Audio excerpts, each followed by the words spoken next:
Friends ಎಲ್ರಿಗೂ ನಮಸ್ಕಾರ. ನಾನು ನೆಕ್ಸಾ ಕಾರಿಂದ ಮಾತಾಡೋದು. ನೋಡ್ತಾ ಇದ್ದೀರಾ ನಮ್ಮ ನೆಕ್ಸಾ ಕಾರ್ ಎಲ್ಲಿ ಬರುತ್ತೆ ಅಂತ ಕನ್ಫ್ಯೂಸ್ ಮಾಡ್ಕೊಂಬೇಡಿ. ನಮ್ಮೂರ ತಿಂಡಿ ಹೋಟ್ಲ್ ಆಪೋಸಿಟ್ ಅಂಡರ್ ಪಾಸ್ ಮಾಡ್ತಿದ್ದಂಗೆ ನೆಕ್ಸಾ ಕಾರ್ ಅಂತ ಬೋರ್ಡ್ ಸಿಗುತ್ತೆ. ಆಲ್ಮೋಸ್ಟ್ ಆಲ್ ಓವರ್ ಕರ್ನಾಟಕ ಎಲ್ರಿಗೂ ಗೊತ್ತಾಗಿದೆ ನೆಕ್ಸಾ ಕಾರ್ ಎಲ್ಲಿ ಬರುತ್ತೆ ಅಂತ. ಖಂಡಿತ ಬನ್ನಿ ಸರ್, ನಿಮ್ಗೆ ಯಾವ ಗಾಡಿ ಬೇಕೋ ನಮ್ಮಲ್ಲಿ ಸಿಗುತ್ತೆ. ಲೋ ಬಜೆಟಿಂದ ಹೈ ಬಜೆಟ್ವರೆಗೂ ನಾವು ಗಾಡಿಗಳು ಕೊಡ್ತಾ ಇದೀವಿ. ಬನ್ನಿ ನೋಡಿ ಸರ್, ಕ್ವಿಡ್ ನೋಡ್ತಾ ಇದ್ದೀರಾ, 18 ಮಾಡಲು ಸಿಂಗಲ್ ಓನರ್, ಬರೀ 28,000 ಓಡಿದೆ. ಆಟೋಮೆಟಿಕ್ ಗಾಡಿ, ಅದರಲ್ಲೂ 3,75,000 ರೂಪಾಯಿ ಕೊಡ್ತೀನಿ. ಬನ್ನಿ ಸರ್, ಆಲ್ಟೋ ನೋಡ್ತಾ ಇದ್ದೀರಾ, LXi 2006 ಮಾಡಲು ಸಿಂಗಲ್ ಓನರ್, ಓಡಿರೋದು 37,000, 1,45,000 ರೂಪಾಯಿ ಕೊಡ್ತೀನಿ ಬನ್ನಿ. ಹಾಗೆ KTM ನೋಡ್ತಾ ಇದ್ದೀರಾ, 15 ಮಾಡಲು second owner, VXi AC power steering, 2 power ಇಂದ ಬರುತ್ತೆ, 2,55,000 ರೂಪಾಯಿ ಕೊಡ್ತೀನಿ ಬನ್ನಿ. ಹಾಗೆ ವ್ಯಾಗನರ್ ನೋಡ್ತಾ ಇದ್ದೀರಾ, 14 ಮಾಡಲು ಸೆಕೆಂಡ್ ಓನರು, VXi 3,65,000 ರೂಪಾಯಿ. ಬನ್ನಿ ಸರ್, 3,55,000 ರೂಪಾಯಿ ಮಾಡಿಕೊಡ್ತೀನಿ ನಾನು.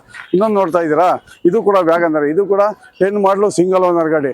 ಇದು ಬಂದು 1,95,000 ರೂಪಾಯಿಗೆ ಆಗುತ್ತೆ. ಫೈನಲ್ ಟು ಫೈನಲ್ 1,95,000 ರೂಪಾಯಿಗೆ ಆಗುತ್ತೆ. ಇನ್ನೂ ಕಡಿಮೆ ಬಜೆಟಲ್ಲಿ ಬೇಕಾ ನಿಮಗೆ?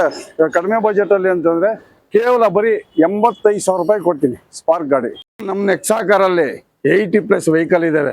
ಯಾವ ಥರ ಯಾವ ಗಾಡಿ ಬೇಕು ಬನ್ನಿ ಸರ್. I10 ಬೇಕಾ, ಇನೋವಾ ಬೇಕಾ, ಎರ್ಟಿಗಾ ಬೇಕಾ, ಶಿಫ್ಟ್ ಬೇಕಾ, ಎಲೆಕ್ಟ್ರಿಕ್ ಗಾಡಿ ಬೇಕಾ, ಕ್ವಿಡ್ ಬೇಕಾ, ಆಟೋಮೆಟಿಕ್ ಬೇಕಾ, ಮ್ಯಾನ್ಯುವಲ್ ಇಂಜನ್ಗಳು. ಆಟೋಮೆಟಿಕ್ ಬೇಕಾ, ಆಟೋಮೆಟಿಕ್ ಕೊಡೋಣ, 2,55,000. ಮ್ಯಾನ್ಯುವಲ್ ಬೇಕಾ, 2,55,000. ಬರೀ 25,000 ಓಡಿರೋಂಥ ಗಾಡಿ ಬೇಕಾ, ಬನ್ನಿ 2,95,000 ಕೊಡ್ತೀನಿ. ಸೆಲಾರಿಯಾ ಬೇಕಾ, ಕಡಿಮೆ ಓಡಿರೋಂಥ ಗಾಡಿ ಬೇಕಾ ನಿಮಗೆ, ಬನ್ನಿ ಬರೀ 64,000 ಓಡಿದೆ, 14 ಸಿಂಗಲ್ ಓನರ್ ಗಾಡಿ ಕೊಡ್ತೀನಿ ಬನ್ನಿ. 3,65,000 ರೂಪಾಯಿ ಕೊಡ್ತೀನಿ. 18 ಮಾಡಲು ಬೇಕಾ ಸ್ಯಾಂಟ್ರಾ, ಬನ್ನಿ 3,30,000 ರೂಪಾಯಿ ಕೊಡ್ತೀನಿ, ಸಿಂಗಲ್ ಓನರ್ ಗಾಡಿ.